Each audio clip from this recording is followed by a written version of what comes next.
to the Making Up the Numbers podcast.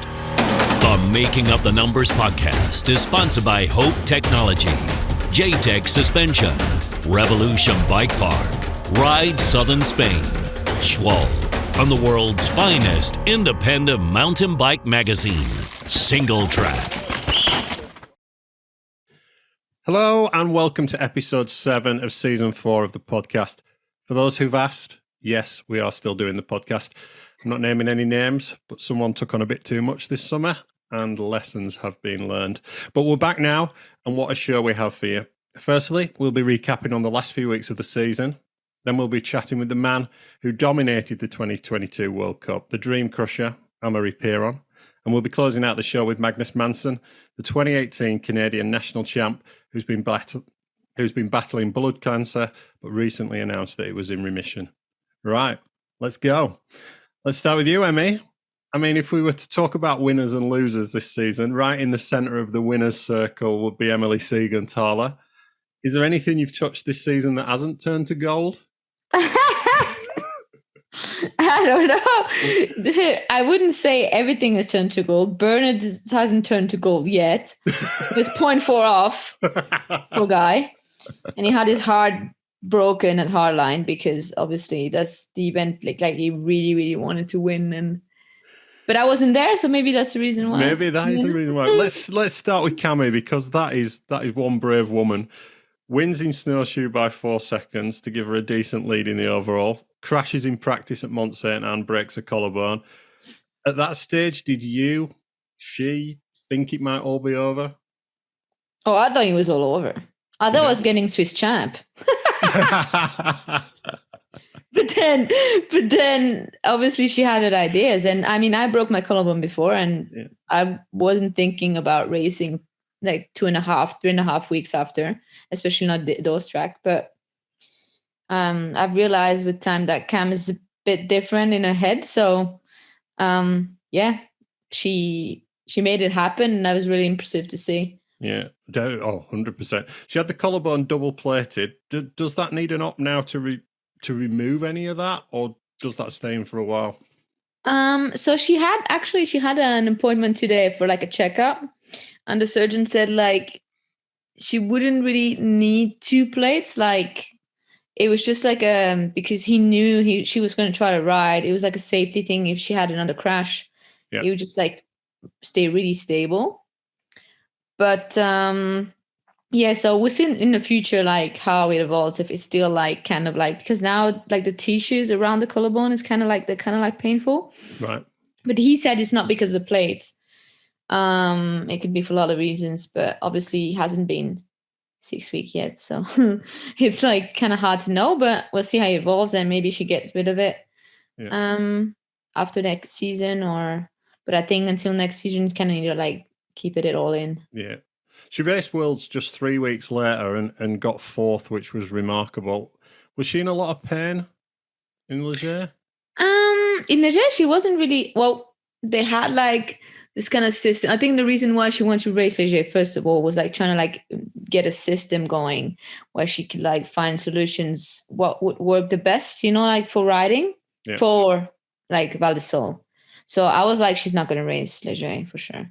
But then she just started riding. I think she loves the track. It's her favorite track ever. And she was like, yeah, maybe I'll do qualifying. And then she did qualifying and then blah, blah.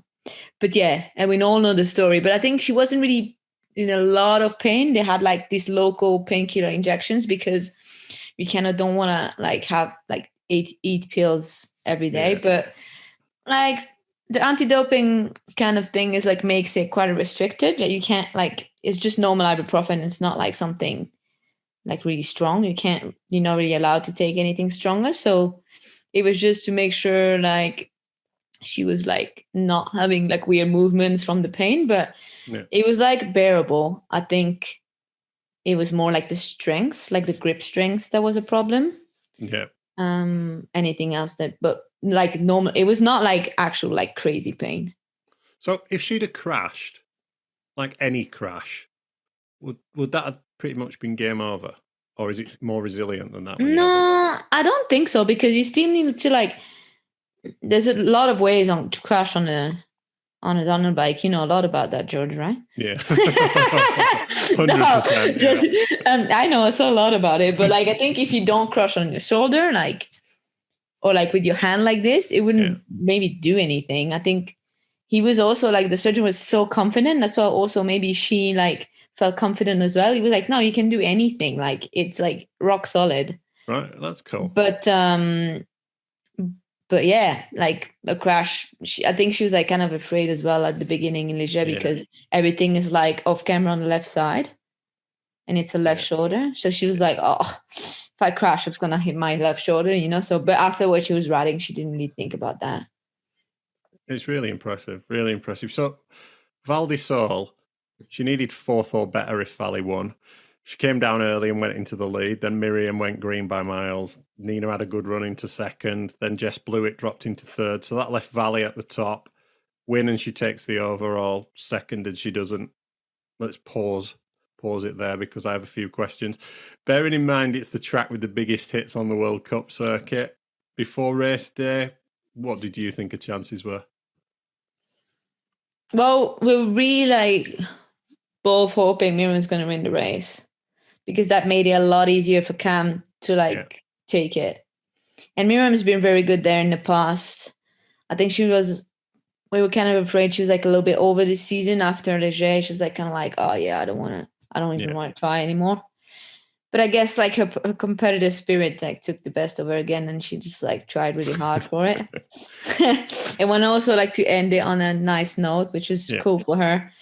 But yeah, I've seen Vali struggle in the past with Val di Sole, so I was kind of confident she wasn't going to win. She said on here before that it's her least favorite track. Yeah, and like I know she was the only place she didn't win as a junior. Like, I remember she didn't win there, so I was like, oh, maybe it could work out, you know. But Cam still had to be able to like do a decent run. Yeah, and I had no idea if she could because she almost didn't ride, so it was all I guess lamented game, and she's pretty good at mental stuff. So when Cami comes down, she does a good run. You must have been pretty confident then. Did you think Miriam's run was good enough to win it? Was going to win it? Well, I was like when she came down, I was like so proud of the run she made. She was like for her strength then, because I know like if you're 100% already, you're like losing, like you're almost losing the front everywhere, and she was. But then I knew like she like lacking a lot of strength on one side, and you could see in every left turn she's losing the front. It was like pretty crazy. So I was like really proud. And then she was exhausted mentally, physically. Like she was like, it was kind of cool to see, but it was also painful. You're like, fuck, she's really like give it all, you know. If it doesn't work out, you're like, pfft. But then Miriam came down and she was like 11th up. You were like, oh, that's good. Yeah, but then Nina came down and she's close to Miriam, and I was like, oh. Because I know Nina had a nightmare of a weekend there. She did a good run, but she was like, I saw her crying and at practice and stuff. So she was like not feeling well on the track. So I was like, if Nina comes that close, maybe Vali can beat her, you know? Yeah. And beat Miriam. But then it just happened that Nina had a great run. So everything worked out. It was, as you say, it was an interesting end to the season because those three have been in a little pack out front. Vali wins Worlds, Cami the overall, and Miriam the final round. So they all got something, and that seemed really fair and fitting after their battle this season. I take it Cami was just overjoyed with it all at the end. Yeah, she's just like, I think she was really happy that it was over, you know, because it was like a rough, like 3.5 weeks every day in the physio, and you still didn't know if you did enough. And then to the last second, she didn't know. And I think it was like you said, everyone was kind of happy for some reason. Yeah. Vali was happy because she had a jersey. Miriam was happy because she won, and Cam won the overall. So I felt like everyone was kind of like also happy with the scenario and knew that Cam deserved that overall win. So yeah, it was good atmosphere. So next season, big rumours that Cami might be trekking off into the distance or pivoting to a different team. Anything you can let us in on? I much time do you spend doing the scripts, George? This is insane. I'll be honest, I stole that. You're just so talented. I stole that off Vital, I think it was. No. So she's not going anywhere.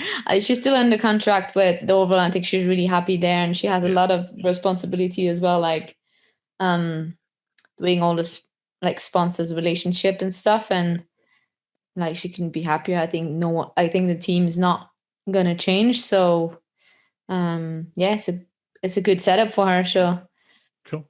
We'll see when the contract ends, but for now it's the best setup she can have, I think. Cool. And then there's Jenna, your little protege, the new world champion. How proud did that make you feel? Oh, really proud. I was like, this was also kind of like a crazy story because she's just like, obviously she'd never been overseas before. Yeah. So coming into Lord's first run, she's just like lost and didn't have a warm-up routine. She didn't really know what to do with herself and what to do on a track because it's just like, it couldn't be any different than Rotura, like Lords, you know? Yeah. And seeing her like being able to like go on podium and also like dealing with the pressure so well. And she almost missed a start in qualifying as well because the guys there are like completely idiots. They told me they were like late because of reruns and stuff. Like I was like, are you late? They're like, yes, but then they weren't. And they weren't calling the riders. You know, they're not like they're number 3. They're not calling the riders. And he already had DNS on next to Jenna's name, and she was there. Yeah. And I was like, and then they didn't want her to wear the GoPro, so they like had to take it off, and then they left her a minute and blah blah. But it was hectic. And exact second in qualifying, putting a glove 10 seconds before going, and I was like, whoa, she's on it, you know. Yeah. And I guess finals pressure got the best of the other 2 riders that were really, really strong, like Phoebe Gill and Isabella Yankova. They both like crashed quite early in the race. And she also could be Gracie, which she hasn't done a lot this year. So yeah, we're like also stoked because it's Pivot's first world champion title, and having a young woman doing it is like special for me for sure. It's amazing. You've come on, you know, brought her along this season, and she goes and wins. Yeah, and I think it's not just me. Like she's just like someone that learns so fast, also from Bernard, the racecraft that he has, and Eddie's also like way to approach things, and from everyone. Yeah. And she took a little mix of everyone's strengths and could like put a good run together. So that was insane. Then there's Bernard and Conti, who you were doing the socials for. One end to the season, Bernard must be buzzing. Yeah, he was buzzing until hardline, like I said, and now he's like, he broke his finger. I think that was like not a big price to pay for the crash that he had a hardline, but yeah, he was buzzing from all the season, and like I think he reflect on it with like a lot of pride because he did the work in the winter and that paid off, and he will be hungry for maybe getting that retirement win next year. So, and with Colburn and Bernard on the overall podium, Conti must be pretty pleased as well. Yeah, so they have a world champ title with Jenna, and then like podium to Bernard and Kolb, and also so I think everyone from all the teams that they have podium at one point. Wow. Because Amy Kenyon from Pinkback Racing podiumed as well, and Ronan podiumed as well. So yeah, that's pretty cool, and they must be doing something right. I think they had a great team, and that the fact that they are like putting teams together like that, like a team within the teams, it's just something that you don't really have. And we've been together at Sea Otter, and there's like kind of a team spirit going on there, and I think everyone's profiting from it. Cool. Jack, contrasting fortunes really, but you know as well as anyone that these things swing back round just as quickly. Time for a big reset for you and Dan? Yeah, for sure. I mean, yeah, you hit the nail on the head there. You have good years, you have bad years, and you know, it's been tough for sure since Dan broke his elbow. We almost knew the season was done in terms of what he's trying to achieve. And we weren't sure when he was going to be back. And the fact he managed to to build back to racing snowshoeing in Montana was great, and potentially more than we expected. He's ridden the whole back end of the season without taking any real risks, really. Yeah. Because it's just not worth it. He did have major surgery on that arm. So yeah, frustrating for him and the team, but it just is what it is, right? It's extreme sport, and these things happen. You probably overachieved in 2021.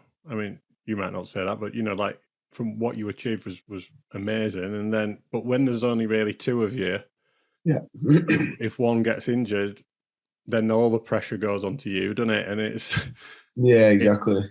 It's hard. Yeah, so it's just one of them. But he's recovering now, and he's ready for a hard winter, and he'll be back at it next year. So yeah, I was chatting with him at Revolution at the weekend at the National, and he said he was struggling with the elbow in Val di Sole and had to call practice early. But he was back at it this week, and I think he was fastest elite in time training on Saturday, and third on Sunday, was he? Yeah, so he's. I said to him when he wasn't going to do the National. A little bit of youth and naivety, I guess. He was coming back from Val di Sole thinking his season was done, and I said no. You need to go and do some races at the back end of this year. I remember too well back in the day when I was that age, and the worst thing you can do is finish the season on the back foot. And after his disappointment in Val di Sole, that's exactly what it would have been. So yeah. I kind of left it as just an open thing to him. I said, do you think you could go and do the National and like try and finish the season on a bit of a high? And I got a text a day later saying, oh yeah, I'm entered for Revs, I'm going. So once he'd made that decision, I then started firing him up a little bit and just saying, look, you need to go there and just fucking give it everything, because it'll do the world of good for the winter if you've had a good one. So yeah. Obviously no fun singing at Revs. I wasn't there because I needed to be at home. And when I got a call off Ruben saying they were all on the podium, him, Owen and Dan, I was fucking buzzing. Yeah, I was going to say you juniors did all right, didn't they? Did you have second and third behind Jordan? Second and third, which is basically first and second, isn't it? Because Jordan didn't count. So yeah. And Ruben, who was in second, like shout out to Ru, like I started coaching him about 18 months ago. And before that, he'd never ridden a mountain bike. He'd just riding dirt jump bikes. And now he's coming second behind Jordan at a British National. So, he's worked hard, and to see it pay off with a second place at a National, I genuinely never thought we'd see that. Even last winter when we were trying to level him up a little bit, I never thought he'd get a National podium, and he's had two of them this year. So yeah, we were absolutely pumped to see that. I think Jordan had everybody scratching their heads on Saturday. He was 6 seconds faster than any of the elites. Well, I mean, I don't know why they were scratching their heads. He beat Vergier by 4 seconds in the same conditions, and they're not Vergier. So, it's just, I just can't wait for next year watching it all. It's going to be insane. I know. With Jordan and Jackson coming through, the way the times they're putting down, it's going to be very interesting. Well, you got some amazing times ahead. When's baby Jack due to arrive? So he's due on the 25th, which is Sunday. I had my money on today, but she's out with some friends at the moment, and I'm sat here sick as a dog. So I hope he doesn't decide to come tonight, because it'll be a long day in hospital. Yeah, I'm hoping he's going to hang in there for a few days. Let me shake this off, and then they'll be ready to go. So we'll see. Well, best of luck to you and Sarah with that. So since we last spoke, we've had round 6 in snowshoe, which Amaury won, round 7 in Mont Saint Anne, which Finn won. Then we had Worlds in Leger with an all-French podium, which we'll chat about with Amaury. And then the season finale in Val di Sole, which Loris won. It was quite an end to the season. You guys were there. Obviously, you weren't in Leger, but you were there for the rest of it, Jack. Favourite moments? Was it Finn winning in Mont Saint Anne? Was that the best bit, or was it the French in Leger? I need to have a think about the season. Seeing Finn win was really cool. That's been a long time coming, hasn't it? Yeah. What about for you, Emmy? Cammy winning, obviously, but yeah, but it's different because it's not like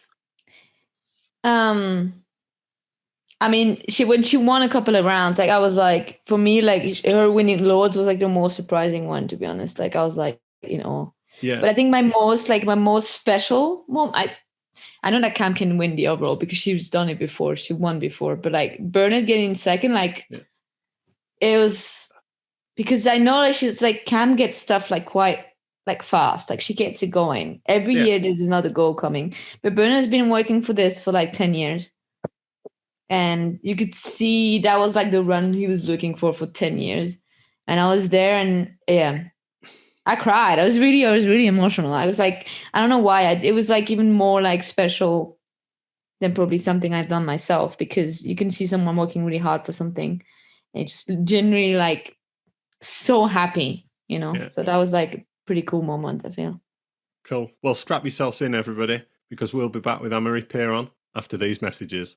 We are delighted to welcome back to the show the 2022 World Cup overall champion and world champ silver medalist. It's the Dream Crusher, Amaury Pierron. How are you doing, Amaury? Yeah, I'm pretty good.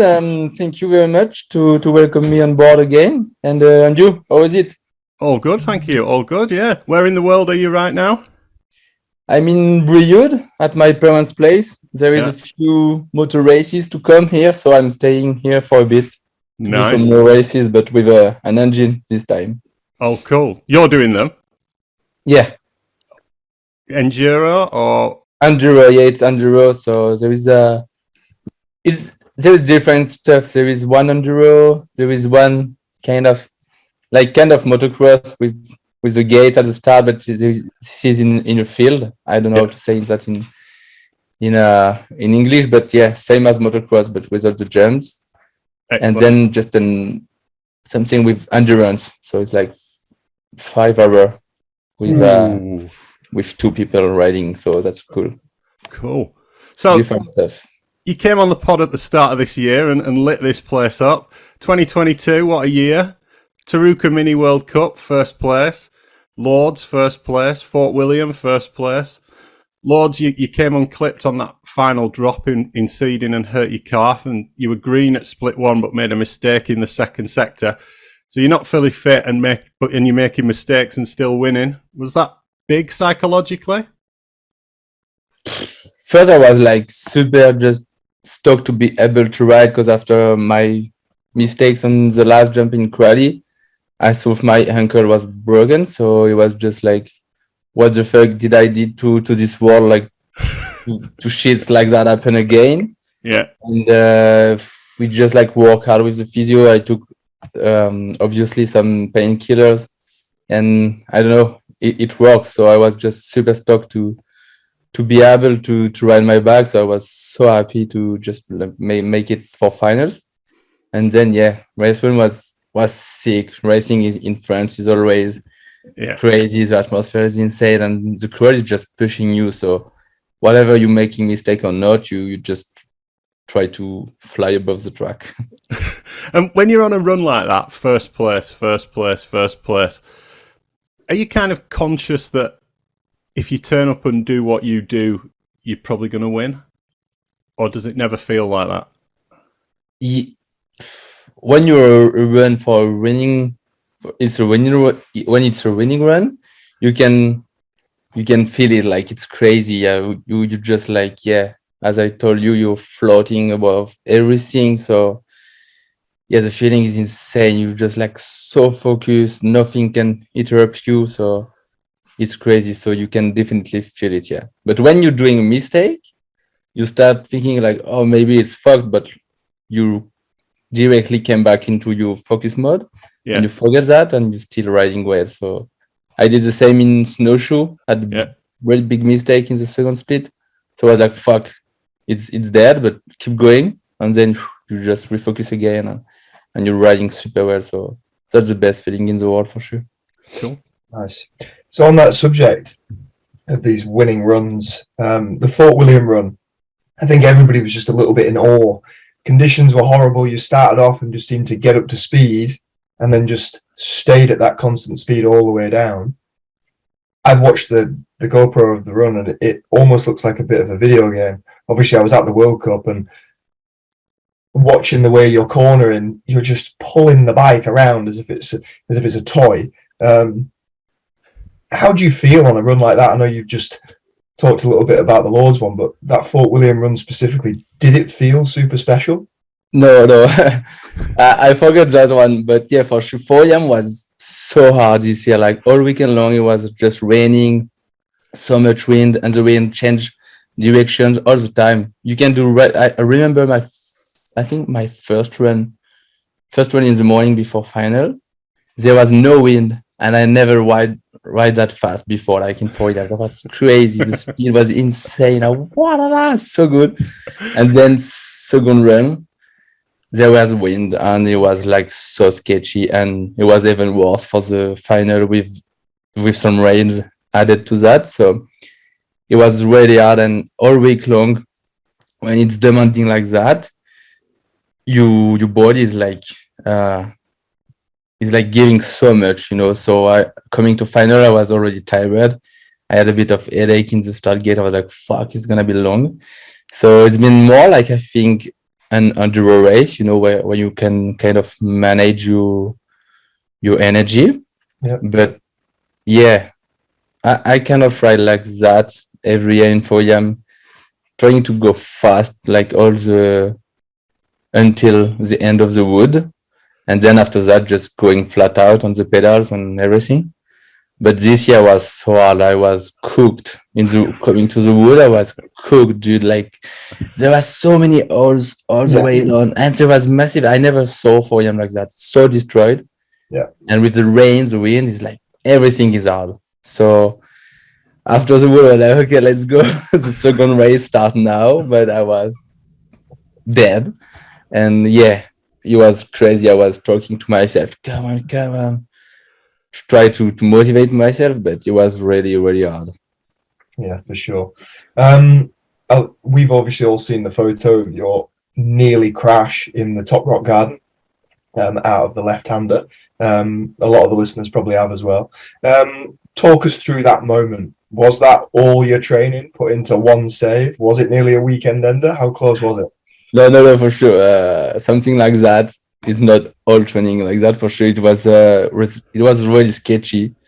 One of the sketchiest moments of the season, I think. Maybe with I did kind of the same in Lanzarote. Like sketchy moment is like it stops you for a bit. Like okay, calm down. You're racing downhill. It's really sketchy. You can really enjoy yourself. So take a breath. Go have a look on this turn because it's sketchy and you don't want to crash it. And this turn is really, really hard because you can see a lot of people, like with all the years before. Every year there is someone who is crashing it or just getting sketchy. So you're riding on like little edge everywhere in 4am. So sometimes you slip a little bit and you can get fucked. So yeah. Okay. And that weekend you were full 29. Is that the only weekend this year you raced the Common South full 29? Yeah, it was the only weekend I rode in 29. That was in my mind since Lord. I was like, okay, maybe we could go back on the full 29 for 4am. And I was like, I don't know. And then I saw that Reese Wilson was riding with the 29. I was like, okay, let's go. We can go for the 29. But honestly, we went before 4am, like maybe 3 or 4 weeks before, and we did some testing. And I felt like easier to do a full run with the 29. Yeah. With the 27, like with the mullet bike, I was like, fuck, it's hard. Like I'm not able to handle the run. And with the 29, I was like, it's super easy. Like, okay, I can do that. Yeah. But to push hard, like to go really fast on the 29, it was like, fuck. The big wheels, is like touching my ass and everything. So it's not so good. So I think next year I will be back on the mullet. Do you not think the full 29 helped with the big holes that came out on race day? Do you think that helped sit you up above things, or not really on the back wheel? It helps for sure, like on the little things and maybe the holes, but there is a lot of transition, like with big steps, and when you really need like to absorb them, you need to be super low on the bike, and you're getting hit with the backfire. Big wheel is like not so good for that. Yeah, okay. And even for pushing in the turns, like mullet is more dynamic. So yeah, for sure. Yeah, absolutely. And we'll look corners really nicely. Yeah. So did your mechanics have to do any changes to the bike to fit in that 29-inch wheel? Did it go straight in? Or Yeah, for sure. They had to adapt a lot of stuff, but I don't really know what they did. leave them to it. No, that's fine. Okay. So it was your third consecutive win in Fort William. You just edged out your teammate Thibaut by 0.4. I'd forgotten it was that close, actually. You pulled nearly all of the time in the final sector. Are you stronger than Thibaut on the pedals, or was it just yourself talking to yourself, getting yourself over the line? No, I think it's just like in the air, and when you want something so bad, and it's like it maybe can make the difference, because I was really bad. Like on the pedals, I was no more energy. So usually I'm better than him for sure on the sprint. But this time I'm not sure. But yeah, I did one mistake here, and then I think I didn't clear the jump so well. I was so bad on the jump. So it happens. I don't know how, but yeah, maybe it was not clean as well. So we don't know. I've got to ask as well before George moves on. Finishing that race, beating your teammate by 0.4. You guys are, obviously everyone knows you're good friends. How is that in the camp for the next couple of days afterwards? How does that dynamic work between you guys when one of you beats the other by such a small margin for a race win? That didn't change so much, and nothing changed after that. We're still working together, like we're still changing, talking about lines and everything. Nothing really changed, because last year he smoked me all year. Yeah. This year I was in front of him. So, it depends how you're feeling. Like if you feel good and you are good, you're ready, you are fit. Like at the end, it's a race run and it's so close. So just the one who will be better. So I think that's so good as well for people, especially young athletes, to hear that you guys know you're stronger together and may the best man win when the time goes. And it's really cool to hear that you guys have that working relationship. Even when you beat him this season, he seemed so pleased that you'd won. Yeah, he was like so many times he was like, you smoked them. No, that was good. Like in Lenzerheide, he told me that I just watched a GoPro like 2 days ago from Lenzerheide, and at the end you can hear like, you smoked them so good. Oh, that's funny. That's cool. And yeah, he was talked. He was he could in for William like be mad. Like being second is like it can be hard, especially I think behind your teammates. But I think he's younger and he really like appreciating every moment, every good moment. So for sure, in my case, if I finish second behind him, I'm like, fuck it. Because I'm older, I'm 5 years old more than him. So you have less time. Yeah, you have plenty of time to play with. For me, it's not the same. So cool. I don't know if you know, but on the start of this pod, we have this previously on the Making Up the Numbers podcast, and we take quotes from the previous episodes. I can tell you that quote that's going to be in there as a quote in there now.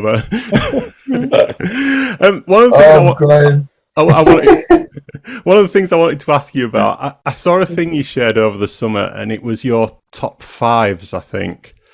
And it was in French, and my French isn't that great. But if I understood it correctly, they asked you your favourite downhill tracks of all time. And I remember Old Leger was on there. Yeah. Peter Maritzburg was on there, which I was a bit surprised about. And Cairns might have been on there. And I can't remember the rest, but I remember thinking, these aren't the most technical tracks. They're like, if I was a World Cup racer, they're the ones I'd like. And Fort William wasn't on there, despite those 3 wins. Do you actually prefer more fun tracks with a higher average speed than the technical stuff? Yeah, when it's like, for example, this year Val di Sole was too much. It was so destroyed. It was really technical for sure, like the most technical track ever. Because just be able to ride on the track without any problems was already a mission.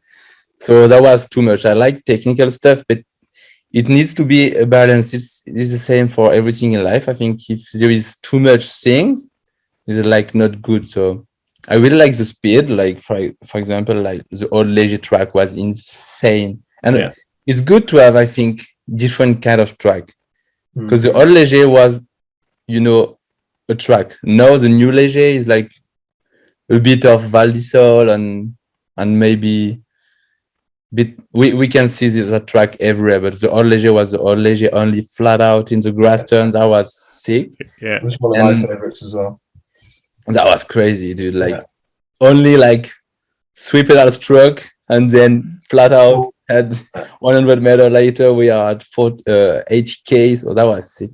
Yeah. And I put on the list Peter Marit's book because it's like same. It's pretty different to the other track. Like when I was there, I was on an old Specialized bike, 26-inch wheel, so not the bike you want to ride there, Yeah. But now with the bike we have, the technology and everything, it could be. I would like so much to get back there, like just to see the difference. And now we are ready. We are training so hard. So I like when there is different tracks to do a good series. It's a good mix. We have super technical tracks and a super physical tracks and a super fast track. Yeah. So I think it's good to have a bit of everything. Yeah.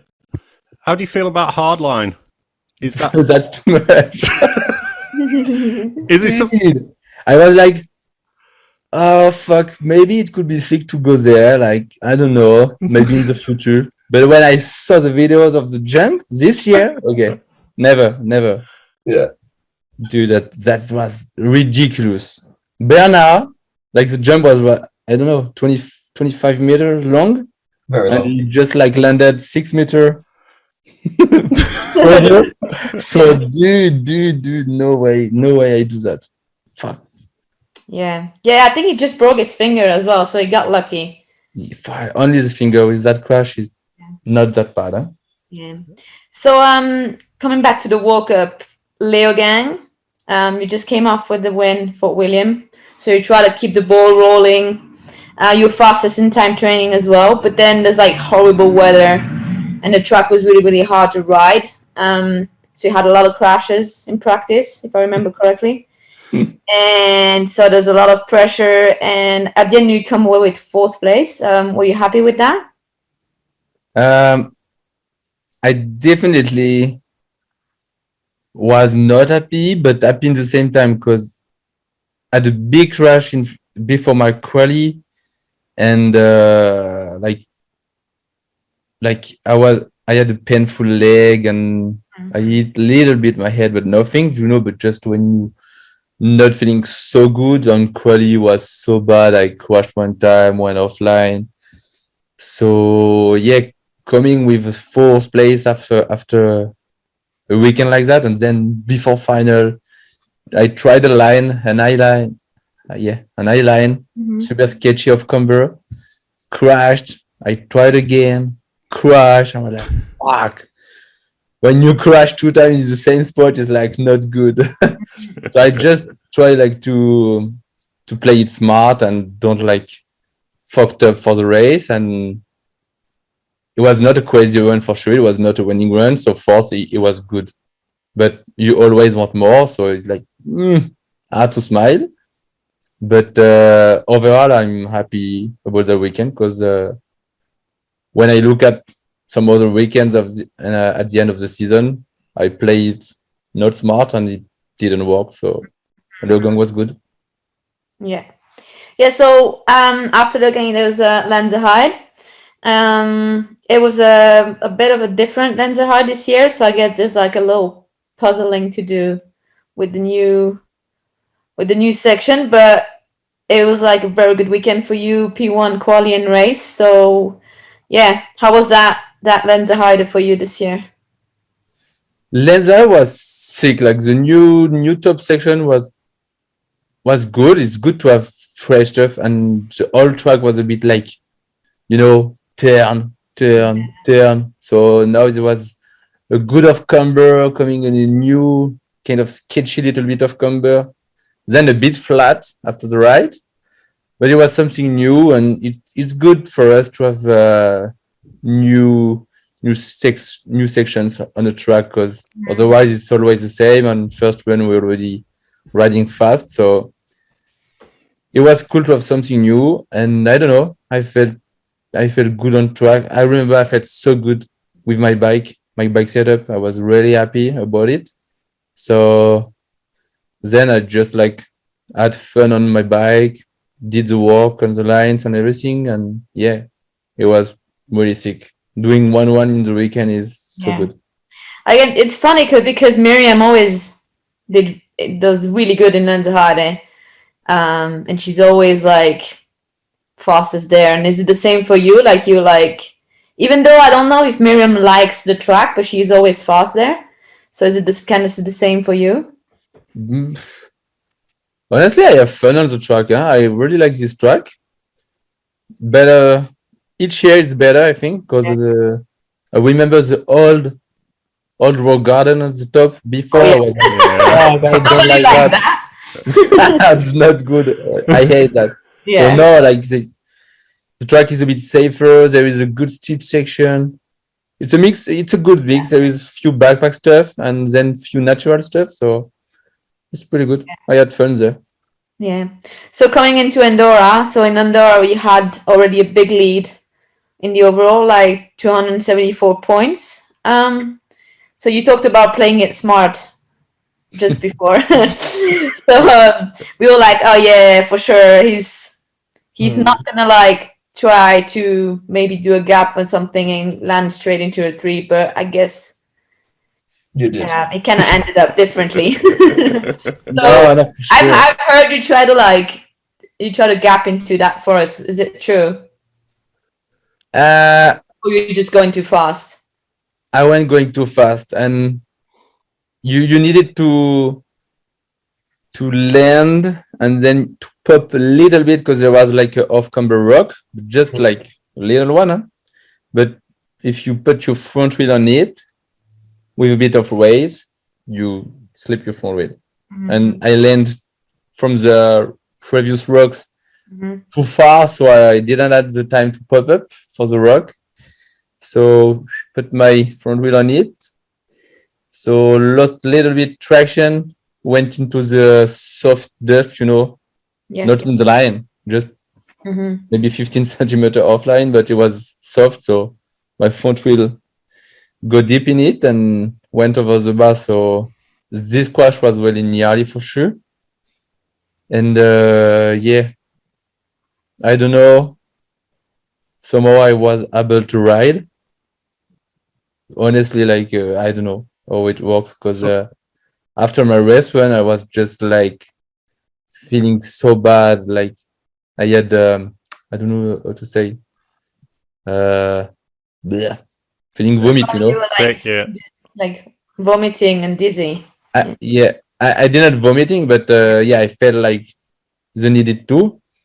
And I was just, the noises starting to make me bad, and all the lights and everything. And the following days was crazy. I called the doctor and I told him like, I cannot like stay in a place where there is too much noise. Even in the restaurant was too much for me. The light, I was in the restaurant with some sunglasses. So it was like, fuck, this is weird.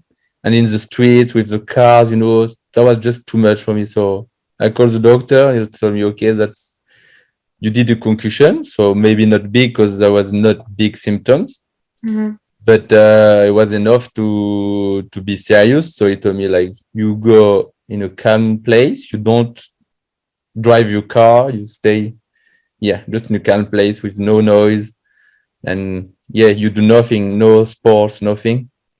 So, and every day we did some checks. I had the list. I had to fill up some stuff, some documents to see the evolutions, and the evolutions was not so crazy. And but I tried to come to US to see how I could feel there. So then we had the physio there, and we worked so hard on the neck, because my neck was really stiff, and finally it was kind of the solution of the problem, because my head was a bit, I had pressure in my head, and and just working on the neck, like kind of make some free space in my head, and I felt just good to ride my bike just on practice day. Even before that, on track work, I remember I asked Gaito and Arthur if they had some AirPods, like, because there was too much people on track work, and the noise was like, fuck, this is too much. So I think, I don't know, when the stars want to line up, they line up, and just for practice, I felt better for quali and better for final, and then I was good. So that weekend in Andorra, it really reminded me of Mont Saint Anne in 2018. You had that big crash in the rock garden there, and you got up and you raced, and you did the same in Andorra. And I don't know, it kind of sends a message out, doesn't it, to everyone that if you want this title, you're going to have to want it more than me.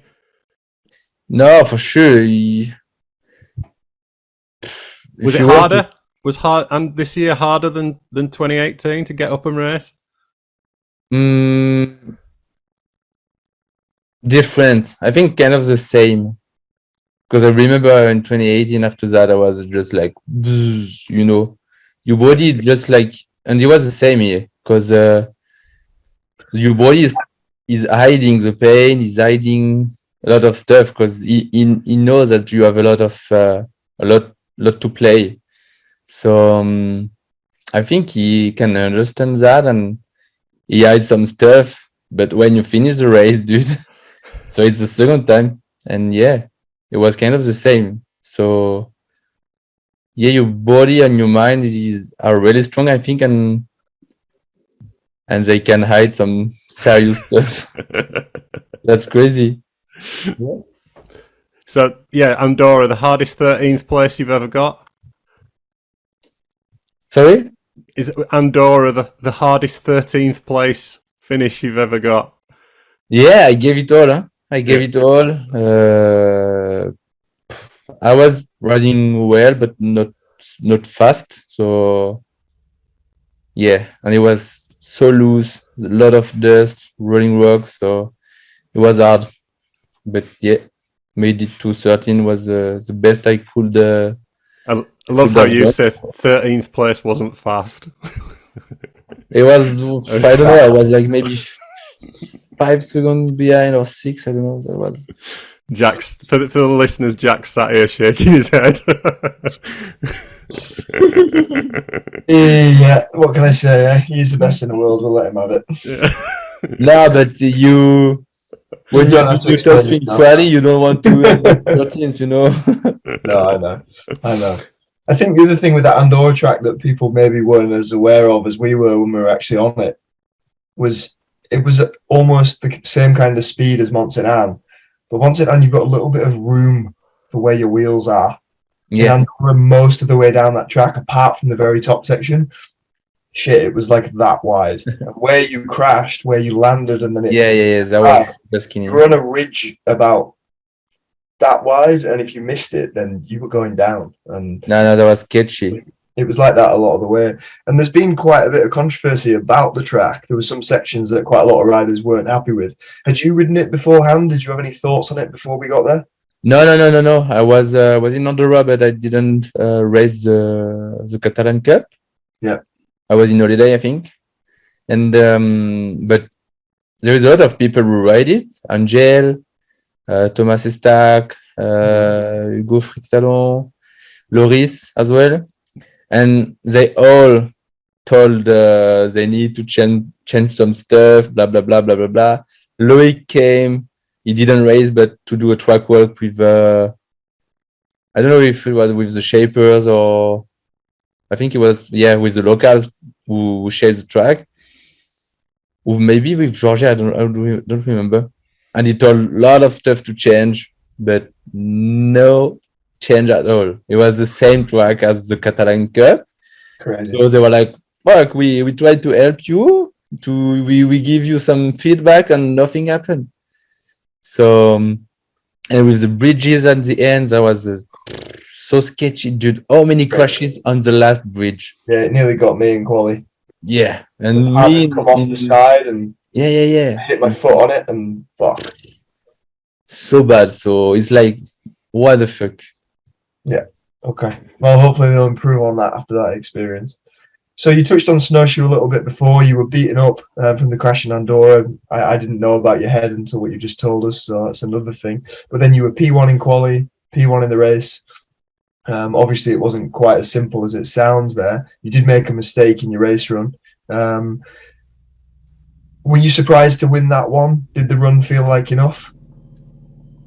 The run was pretty strong, just a part of this big mistake and one or two further. But this year's snowshoe was really sketchy with the conditions, and like I think everybody did mistakes. So it was, I think, maybe normal to, if you try to attack on this track, it was normal to do some mistakes. Yeah. But yeah, overall the run was strong. Yeah, with a mistake like that, I was feeling like, okay, it's over, you'll be top 10, but so that's why you see people do mistakes, because if everyone did a clean run without mistakes, it was for sure a P10 run. So it was no really strong run, and if we did a good quali, we start last, and the track was the best of the whole weekend. So it was pretty important to do a good quali this time. Yeah. So yeah. So earlier in the year, well, pre-season, I wrote a preview for Singletrack about the upcoming season, and one of the questions I posed was, are we in a period of Loic Bruni domination? Because at that time he'd won 4 world championships and 2 overalls in 7 years, which is a big percentage of what's available to win. And it got shared on Instagram, and Loic responded and said, is it possible for anyone to dominate nowadays? Fast forward to July, and you've won 4 of the 6 World Cups that we've had. There's a stat on Red Bull of you and Aaron Gwynn, who was the last man to dominate. And the stat was that in the 25 races after your first win, you'd both got 10 World Cup wins and a 40% win percentage. How does it feel to be, that's a fair way down the track, 25 races, to be on a par with what Aaron did? I don't know. That's pretty sick. I didn't know that. Did you not know that? No. Yeah. I'll send you that. I've got the graphic on my phone because for some reason I snapped it when it came up, and I was like, yeah, that's a cool start. Yeah. So you're level with Gwyn after 25 races. So he dominated. Does it feel like you're dominating? No. Aaron really dominated. I remember he won races with 8 seconds and everything. Yeah. So that's dominating. But yeah, I don't know. But there's when you dominate, I don't know. I don't feel like dominate. Maybe the first half of the year, kind of, but then like it shows that we were human and we do mistakes and we can be tired and everything. So yeah. Yeah. So you the 4th rider to win 4 races in the season. Coming to Montanan, I think maybe you said you're a little bit nervous before qualifying. Did you start to feel a bit of pressure there at Montanan? Yeah, I don't know why, but I had a lot of pressure. Like I was not relaxed and everything. And after my quali, I was 3rd, but I don't know. I think I don't know what was in my mind. I maybe for sure I wanna win, but I was I remember, because I was not happy and stressed because I was like maybe 4 or 5 seconds behind the Finn. I was like, fuck, there is a lot of work to do. So I was really stressed about that, but that's where I was not smart, and I just should have maybe played safe, and a podium could be great, and it was enough to win the overall and everything. But I was like, fuck no, I want to try, I want to win, I can do it, and everything. So that's what I tried, and I was not bad, but just to see the mistakes and the crash happened. So, but yeah, it was a tough weekend. I was really stressed. That's really, really, really interesting insight, because if of all the things for you to be stressed about, that actual race wouldn't have been the thing that I thought you would be stressed about. I thought you might be stressed with the position in the overall, pressure to try, I'm so far ahead, I need to take the overall now, or pressure that, the chance to win 5 World Cups in a season and go up another level. But I didn't actually think the pressure of winning, of chasing that race would be the thing that would be getting to you, if you know what I mean. Chasing Finn down. It's crazy because like I felt so good on the bike in snowshoe. Like honestly, my bike was working so well and everything. And coming to Moon Santa, I was not able to set up my bike properly, and I was just struggling. So I start like I was not happy because when your setup is not good, you don't have fun on your bike. You just like getting hit by every rocks, by every routes and everything. So it was like, yeah, I was not happy. So when you're not happy, you start thinking a bit like not positive. And I don't know, after quali, I was just like, fuck, I felt so bad. But it was no reasons. I don't know why. Just I was in a mood where I don't know. I don't know. So after what happened to Thibaut the year before, did your team like try to like give you some advice and say, oh, maybe do something different? Like don't try to like attack too hard and like getting injured like Thibaut, or? Yeah. No, honestly, we think we have a little problem with that, and seriously, because they want the same thing as me, but we will change that in the future for sure, because he was not great. Like I could have injured myself, and yeah, sometimes you need to accept you cannot win every races for sure, and when you don't feel it 100%, it's not, you don't need to go. Just like take it easy and you'll do top 5 or top 10, I don't know. But yeah, we definitely need to improve on that point. I think if you figure that out, there's going to be really hard for the others to get the overall. I don't know, because in the same time of that, if you are not trying to win every races, in my case this winter I was like, okay, I want to try to win every races, and if you're not thinking like that, maybe you're not gonna win. You lose the killer instinct. Yeah. It's arguably the killer instinct you have, which has cost Thibaut last year and then maybe possibly Montserrat. But that same instinct will help you win all the races you have won. So yeah, it's hard. It's always, we talked about balance before, and it's hard to find the right balance with that. So coming into Léger, obviously probably biggest race of the year for every Frenchman. So qualified second and you finish second. It's a silver medal, but maybe you wanted more than that. After a bit of time now that's passed, how do you feel about that race? It's still hard, like to have a judgment on it, because obviously I really want to win that one, but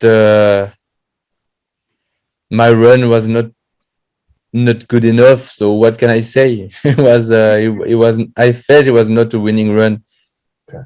For this time, I didn't take any risks. I was just riding. I was riding good. I was riding well, but nothing crazy all weekend long. So I think nowadays you need to ride fast, and when you ride super fast, you take obviously some risks, and I don't know. It was just too slow for the win, so I cannot complain. Second in the world was pretty sick, but yeah, it was hard because I really wanna have the win. But I think the hardest is that Loic won. That's fifth title now. But to be honest, if it was Loris or whoever, it's like it was okay. I'm second, that's okay. But it's Loic, it's fifth title. It's like fuck no, that's not possible. He had enough. That's too Someone much. else's turn. Now we can talk about domination. He fucking dominate. Yeah. He won not every single world championships, but like A lot. 1 out of 2 is winning. More than that. More than that, yeah. It's 6 in 8 years, I think. Is it 6 in 8 years? Okay, we stop talking about that. Yeah. So tell us a bit about the pressure that week, like being a Frenchman in that race. Like, was it like more than any other races you had before? I don't know. I felt like this time, like people waited for me more than Lourdes, for example, or Old Léger or whatever. And it was so hard because all week long, since the first day, and World Champs week is so long.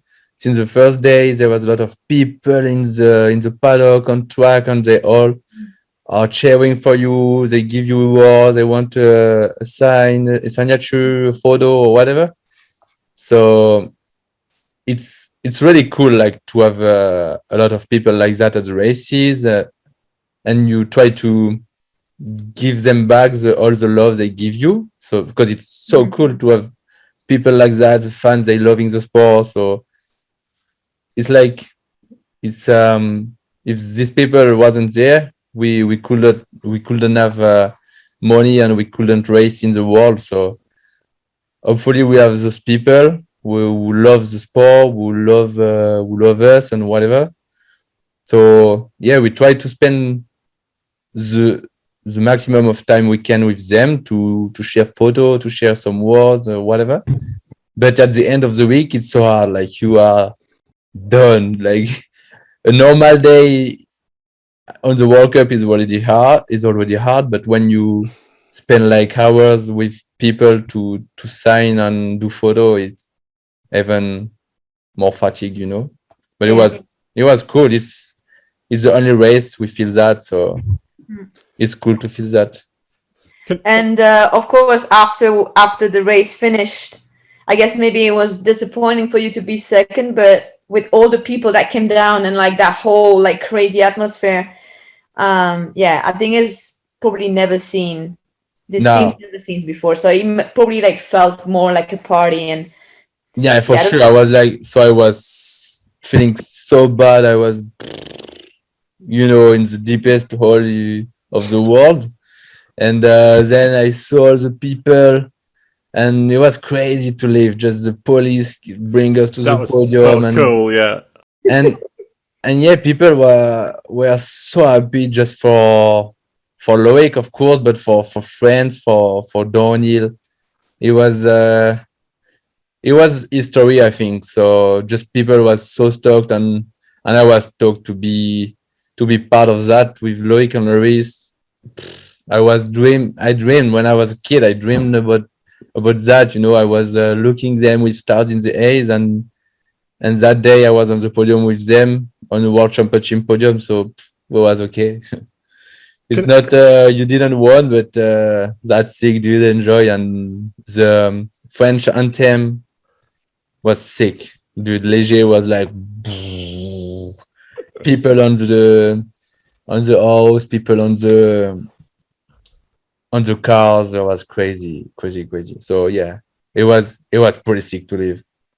Before Jack jumps back in, I just want to ask you. You said about that run, it was a bit too safe. It wasn't a world champs winning run.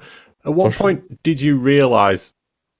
Do you know when you're halfway down, this isn't going to do it, or is it when you cross the line and you think, oh, it's not the time I wanted? Or no, I didn't feel like flying. I was fast, but not flying.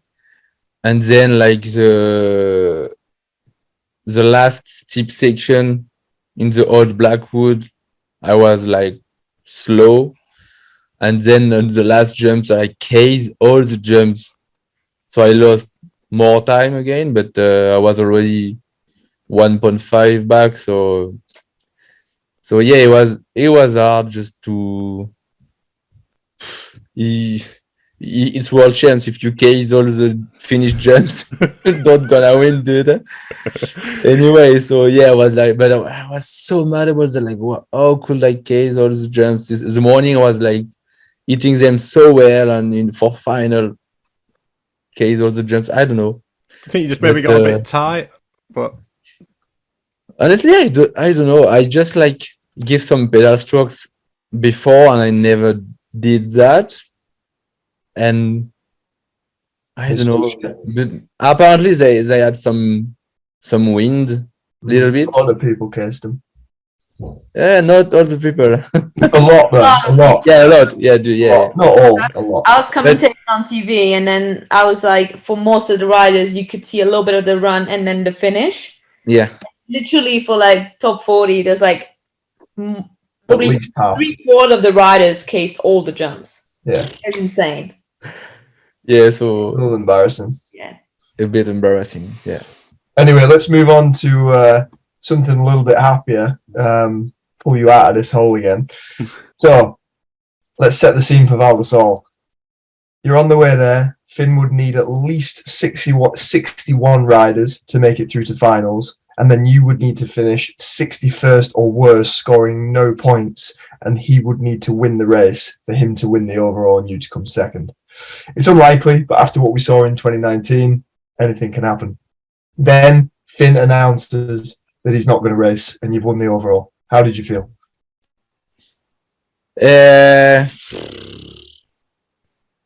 Honestly, it was weird. All week long, it was so weird because, as you said, everything can happen. Like we saw it in 2019, and I was like, okay, no, I don't want to think about the overall right now. We'll see after the race. I was just like answering this at everybody because everybody was like, oh, you're gonna win, and blah blah blah blah. I was like, fuck, I don't want to hear that. And in the morning, in the quali morning, I stopped on track and I saw Kevin. And I saw Kevin, Film Mechanics. Yep. And I was like, I didn't know he was not riding. So I was like, wow, what are you doing here? Finn is not riding or what? And he told me, no, he's not feeling good, blah, blah, blah. So he will not riding. And I was like, oh. That was the first information you got to find out you'd won the overall. Yeah, but it was hard and anticlimax. I preferred if he could ride, it was not good. Yeah, okay. And I really wanna end up the season on a strong note. Yeah. Especially after Moon-Saint-Anne where I crashed.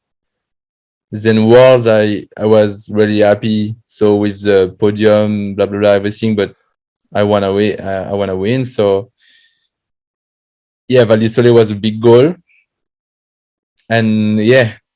So there was, I don't know, it was so weird. I was a bit struggling with the tracks. That was really hard. We had a lot of mechanical all weekend, so it was kind of hard. And yeah, then the rain came for a bit for the final and at a crash. Don't play it smart again this time. And yeah, it was so weird. When I crossed the finish line, I was like, yeah, I could see it in that's your eyes. bad. So there was a lot of people to come down, and yeah, the atmosphere at the bottom was bad. I won the overall, but that was so bad. Nobody was like, yeah, that's sick. Everybody was like, okay, that's not sick, buddy. So it was weird, but then after that, we start to realize that we won and everything. So that was good. Yeah, okay. Just to rewind you a little bit there, back to after you'd seen Finn's mechanic and you'd realised you'd won the overall. you're on a brutal track. Lots of people are getting hurt. You were having some mechanicals in practice, I believe, some punctures, some other things. Yeah. How hard was it to focus? Did you start focusing on trying to win 5 races in a season? What did you have a strategy? Yeah, but my strategy this year was like, if I feel I can win, I will go for it, and I keep the same for Val d'Isole. But it was just hard, as you say, like to stay focused, because after Léger, who was super demanding, like physically with all the emotions, all the people, and all the World Champs week, just that, I was tired, and then it was crazy, like all the love we had and everything, like the atmosphere was insane at World Champs, and then we come back to World Cup, so it was less insane. Yeah, for sure. So it was like, just fuck, we are tired, and this is the most brutal track ever we are riding this week. So it was really hard. Just, I was focused, but not so focused. Like first practice run, I forgot my goggles. So I was like at the top. Okay, hey mates, can you bring me my goggles, please? So, and I did some stupid stuff like that. Then for quali, 2 practice run, 2 flat, quali, 1 flat, like dude, 3 runs, 3 flat, like fuck. Sometimes you can believe something, like the life is telling you something, dude. Like, take it easy. Just with the Google, I was like, okay, stay easy, go down, and But I don't know. It's hard, like to me to not give 100%, because that's the thing I love the most, like just to give all you have. But sometimes it's hard, like just to give 100%. Sometimes you cannot give them, so but it's hard to me to accept that, so I need to learn and work on that. Okay. Moving on just quickly to French champs, it looked like you're having fun in practice with the lads, and then when it got serious, you guys were having some crashes. Was that just more of a result of the mental and physical tiredness that you guys had by this stage of the season, would you say? Yeah, for sure. Like, so it was another step back, because World Champs, then World Cup, then French Champs. So it was not exciting, Like Loic won World Championship, I won the overall, Loris won 2 World Cup this year. We just, that was enough. We went to holidays, we are done. So it was like, fuck, we need to go, so we go. And honestly, the track was good.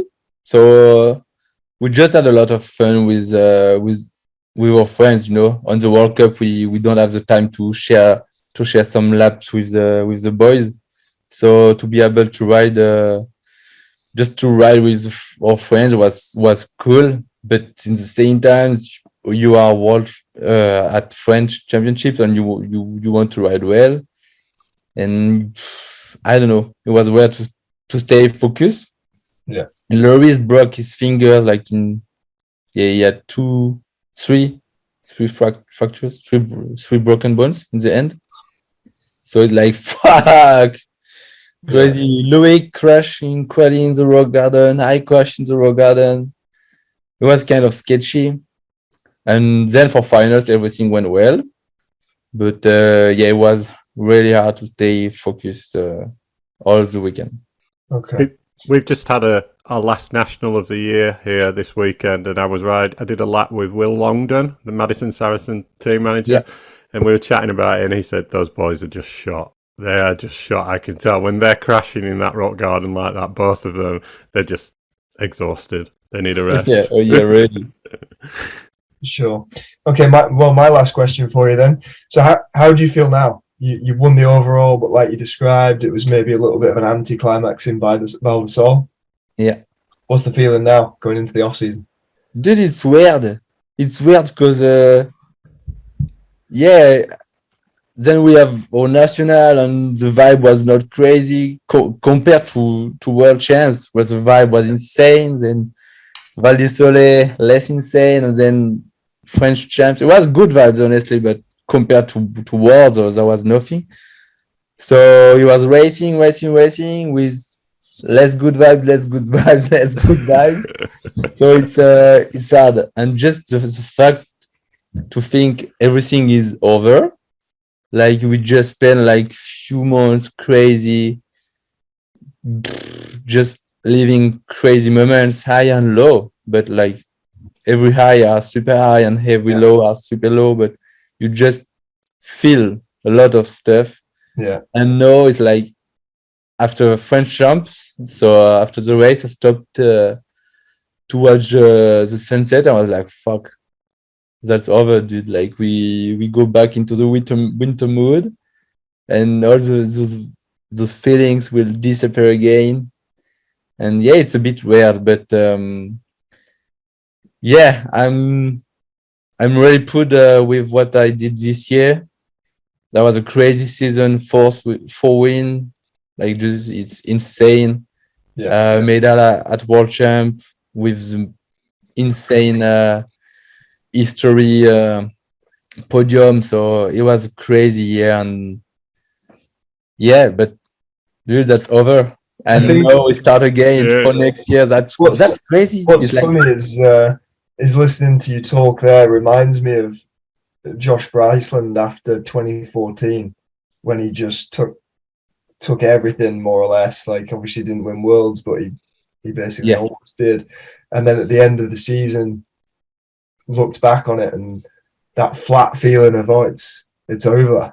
But I think it's just, as an athlete, it's just so important that you look back on all the fucking good things you did in the season and don't. No. At the last 3 weeks may not have gone perfect. Like look back at Fort William and Lords and Lenzai. Sure.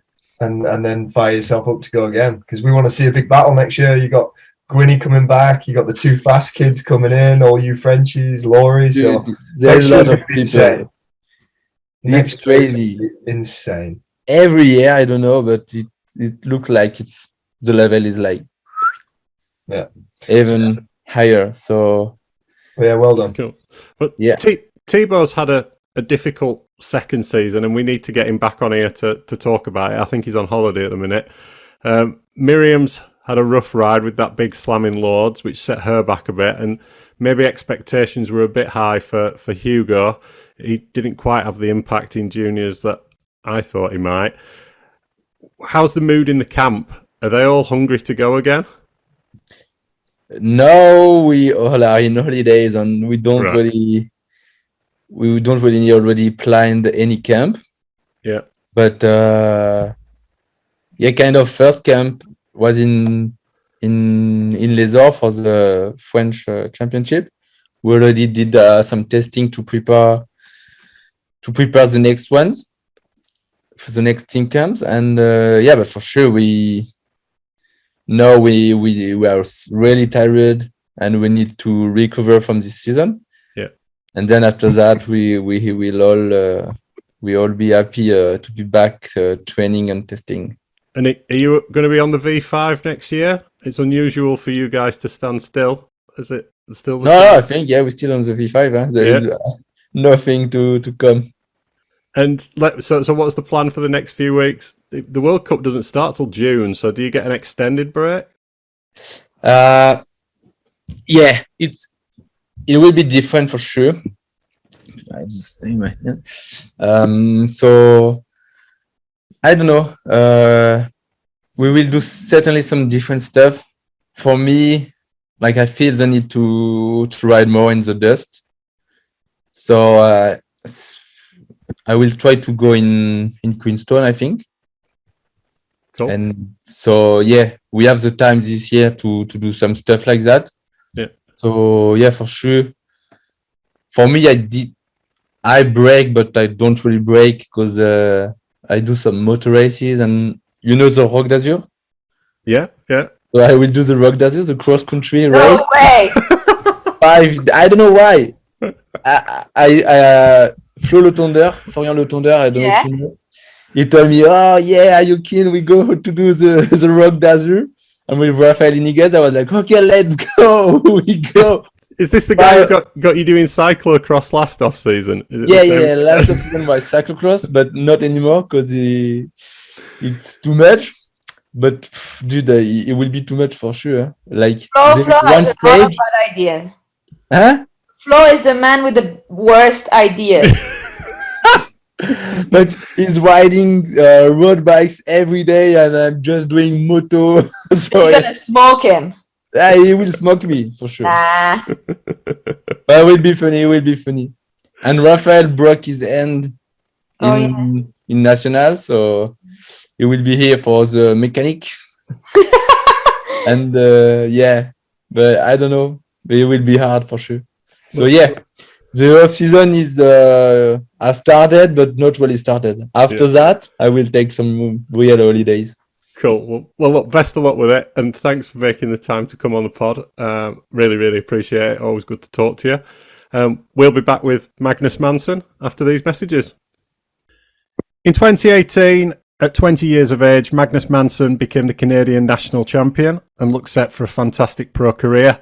In 2020, he had a huge crash, snapping his femur and pelvis, his first serious injury. And just as he was getting back up to speed, in 2021, he was diagnosed with white blood cell cancer, aka Hodgkin's lymphoma. It's been a year-long battle, but he recently announced that the cancer was in remission and he's back riding bikes. Well, in truth, I don't think he ever really stopped. But welcome to the show, Magnus. How you doing? Yeah, no, I'm good. Thanks for having me. Oh, pleasure. So let's go back a bit. I went and looked at your results on Roots and Rain, and you're one of those riders who it was clear you were going to be good from the start. I think you won 12 of your first 16 races or something like that, and these are all mainly BC Cups. Did it come easy to you, downhill racing? Yeah, I mean, like I went to Crankworks with my friend when I first started biking. I always rode dirt jumpers and stuff because that's what we had around. And then I loved downhill. And I was like, I want to do this. I used to play hockey, and I just immediately I was like, Dad, I don't want to play hockey anymore. I just want to ride bikes. Like, this is way more fun. And I just got into it. And at first it was, I think the racing scene isn't what it was back then. Like, obviously, like the kids nowadays are insane from Canada, and like it was just at a BC Cup, and it's a whole other level. But it was cool to like start racing, and I started winning. So it was it got that bug right away. Like, this is what I want to do. And those first few years were the most fun too. Cause just going fast. And I quickly realized I'm just going to try to race up a category. Like, if I'm U15, I'll try to race U17 and try to have my sights set above. That way I was always pushing beyond just the group I was riding with. And that, I think that kept me motivated and kept me always pushing for more. So that's the way you've got to do it. Yeah. I think as the team managers, that's what they usually look for. The guys who are setting times that would match the category above, when people are coming through. How did your dad take it? You giving up? Oh, no, he loved it. Like, funny enough, like both my parents, they raced when they were in their prime kind of thing. They raced track, like on the velodrome. So they're both on the national team for like Canada and Italy. So they're cyclists at heart. I think they never pushed me to race, but they were like, oh, that's so cool, you're riding too now. So they love bikes. They're just, the whole time it's never been you have to do this or you have to do that. They're not kind of motocross parents. They're kind of just like, if you want to go racing, as long as you're getting good grades and you're working a part-time job kind of thing and helping out, like, we'll get you there and make it happen. So cool. Super supportive. So Crankworks 2013, you were in the 13 to 15 category for the Garbanzo, and you won that race ahead of Finn and Jackson Frew and Henry Fitzgerald. Tell us a bit about the Garbanzo, because you've won it a good few times. Is it 14 minutes of pure pain? Yeah, I mean, as a kid, I think it was funny. I'd always do that race, and I just remember that every race after that race, it was at the end of the year, but like every race was like, oh, this is just like a sprint now, because like you'd spend so much time practicing that long track, and like I'd hate it, but I was like, I think back then there was like the Prince of Crankworks or whatever, where if you could win all the, not the king, but like the kids version, where if you won all the races of the Garbanzo, RDH, and Canadian Open, you got a fork or something. Yeah, I was like, I want to do that. So I was like, I spent a lot of time trying to like figure that track out, because 14 minutes of trail is pretty long. But now that's an enduro, so I can certify to that because I've done it as well. Yeah, I'm an adult. I wasn't a kid, and it was already long enough. It's so long. I hated it. I'd like find times where I could just like rest my arms and like I wasn't. Yeah, I wasn't but fitting there's out a there. few like kind of like big like fire roads and stuff. So you kind of like can rest in between, but you know what's coming. It's also a kind of the beginning. It's like that big uphill as well. Yeah, there's way more pedaling than I think. Yeah, Than you realize. But that's enduro now, Crazy. which is like it's funny because back Yeah, then that funny. wasn't even a Yeah. So as George mentioned, you won a good number of races when you started out, and Finn Isles was a big rival. You actually won 15 times when you guys first raced, which is quite a stat really to beat Finn in the first 15 meetings. I didn't know that one. And it wasn't until Garbanzo in 2014 that he took a win over you. I think you guys have always been good friends. Is that right? Have you always been good Yeah, pals I think for the bikes? that first year. I remember I kind of like I was a bit like I was like I don't know who this kid is. I just want to beat him. He was pretty quick his first year too. Because I think we started racing this. I'm a year older, but we started racing on the same year. So yeah, he was always competition. But then after that first year, I was just like, hey, let's hang out. Like we're both doing this, we're having so much fun. So, and then since then, yeah, like we've lived together, we've traveled together and done all the same. And yeah, I think like having, and it's cool because as we grew up, like my friends from school and like who didn't go race, like I didn't have a community of people necessarily that were doing exactly what I was doing because mountain biking wasn't as popular as it is now. But it was cool to have Finn the entire way along because now we're both kids, like 16, 17, traveling the world. But it's hard to go back to school sometimes, and like it's not the same. Whereas now I have this buddy who's I get to fly on planes with, and it's not so like it's not just me and myself. Because coming from Canada to go in Europe, it's like it's a bigger trip kind of thing. So I think it was really cool to always have him around and like still want to beat him. he's my rival, but in the best of ways. And I think we're still super close. Nice. So moving on a little bit, you got picked up by Norco for your first junior season in 2015 and then switched to Da Vinci for the second junior season. Tell us a bit about your junior career because the World Cup seemed like quite a big step for the first season, and then you were getting top 5 results by the end and picked up a silver medal at 2016 Worlds in Val di Sole again behind Finn. Talk about those early years.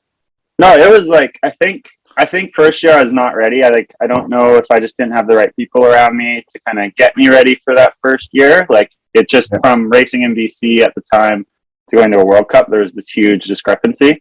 And I think and just like I don't think I mentally was ready for that jump. And so I think got a year of racing and kind of like really wasn't feeling it. But I think the whole way along my like before junior career, I was riding a Da Vinci and Gabe Fox was kind of helping me out anyways. And then when I was with Norco, it just wasn't gelling just with the group there.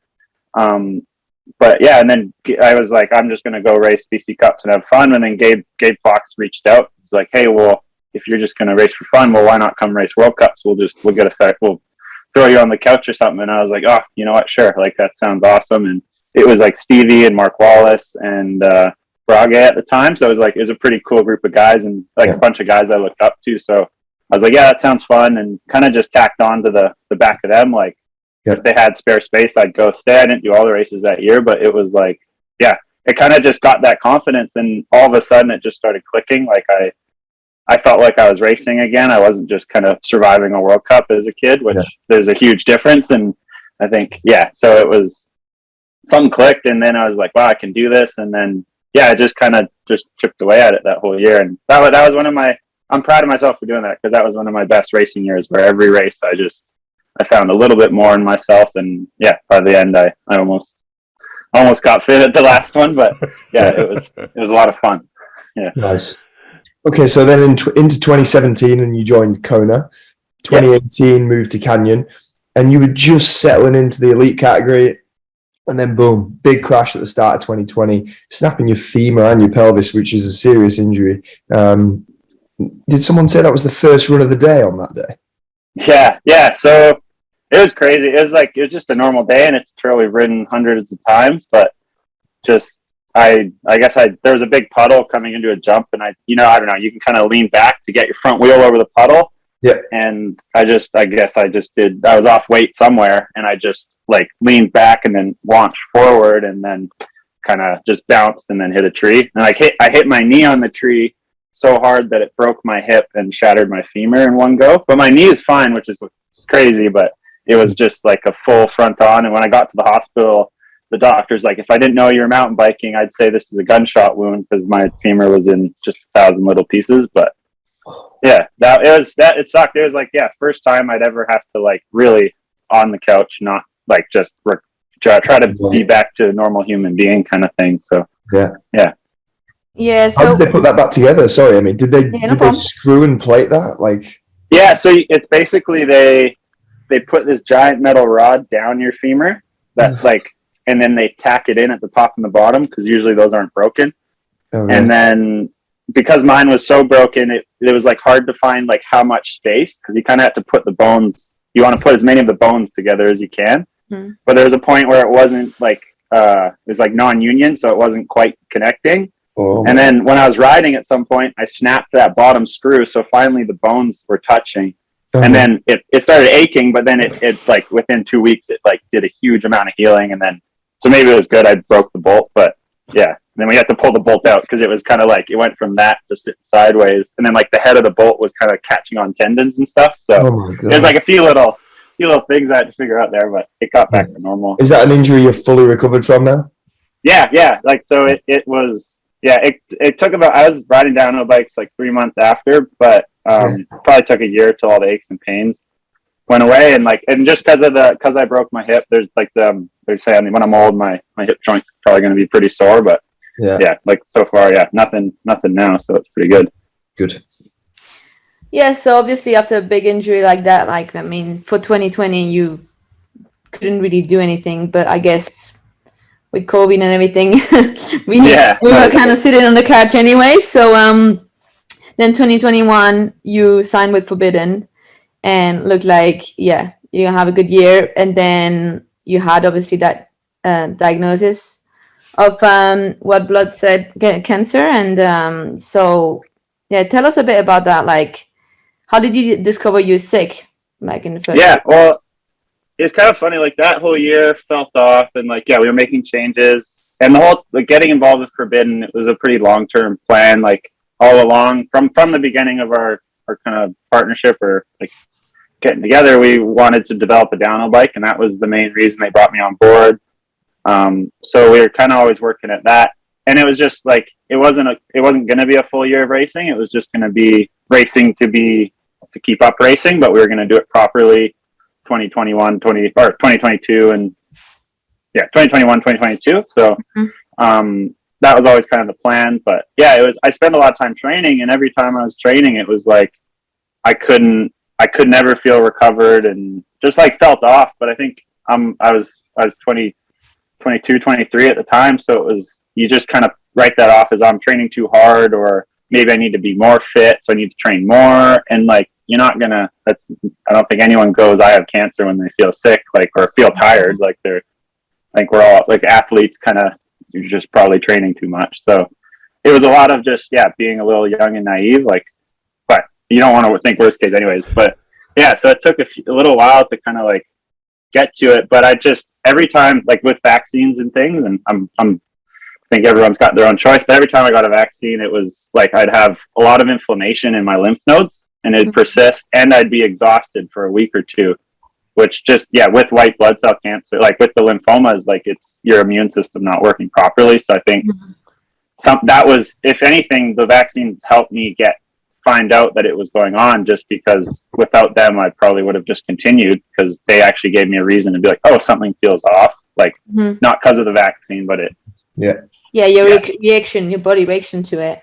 It was a very strong reaction, because I think it's part of the deal is when you get them. But and then eventually it just got to the point where like my neck was so swollen I couldn't like turn it, and just like aching and pains, and I was having night sweats, which is like that's generally a bad thing. And and it took a while to get it diagnosed, just because they have to actually diagnose it, they have to take one out and cut it up and like look at it, all these lymph nodes, because they're all over your body and they help distribute the white blood cells. So once they did that, we finally got the diagnosis of like stage 3, which like stage 1 is there's just one lymph node, stage 2 is there's a couple, and then stage 3 is top and bottom. of your body, and then stage 4 is like it's gone to a different organ.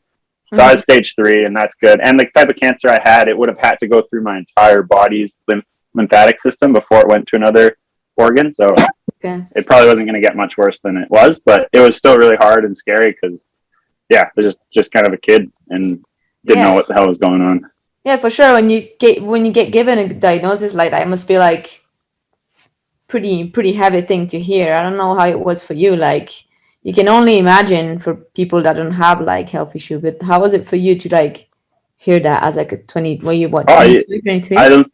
Yeah, well, like I just think of when even like going to the clinics, like when I do my chemos, I was the only kid there. Like, people spend their whole lives and they go through this stuff, and they might have people they know who've gone through cancer, so they have another idea. But like 22, I knew like 2 or 3 people who had gone through cancer. I didn't know them that closely, and like I didn't know what I was in store for. I didn't know what it meant. Was I going to die? Like, and Google's awful when you have any kind of medical problem because you just go down rabbit holes and get worried.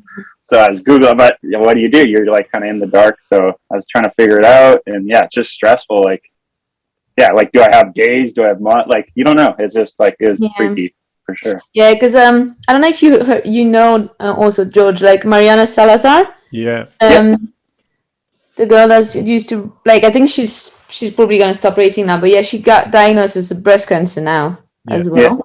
I don't know the detail about her conditions, but the only thing that I talked to her a little bit, because obviously she's like a racing friend, and she was just like, she doesn't know, like she doesn't know what to think. She doesn't know what's like the unknown of like, and the fear of the unknown of this disease was like probably the point that was like most affecting her. So probably that's what you felt as well. Yeah, and I have sympathy for older people who get cancer, but I think it's a different shift as a kid. Like, you haven't lived the life. Like, you haven't checked off the boxes of I want to do this, I want to do that, or just general ideas. You haven't experienced that much. So I think it's harder for younger people just because like you don't know, and you're scared of what you're going to miss or what you like didn't do already. And it's a horrible pressure, and I feel for everyone who has cancer, but I also feel for younger people. Yeah. So how about your treatment? Like, you said you talked about chemo. Like, talk us through the treatment. What does it mean for people that have no idea?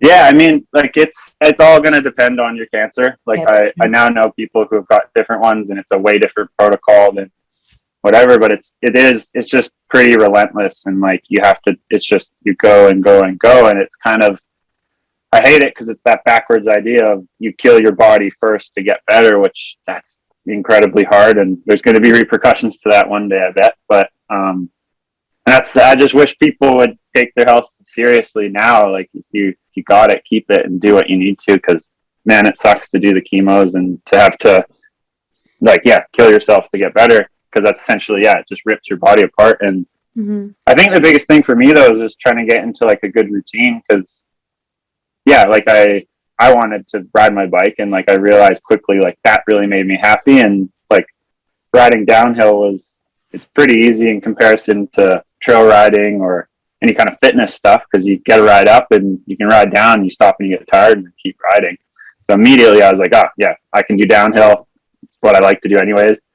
But it was kind of just trying to find things to keep me busy where I could still be active, but I was still resting lots. And it just got into a routine where I'd rest about a week, and then I'd do like a week of riding, and and once I realized I could train a little bit, I started training and riding, and because I just set my sights up, because it was about 6 months of chemo that I had set up right at the beginning. I was supposed to get it done.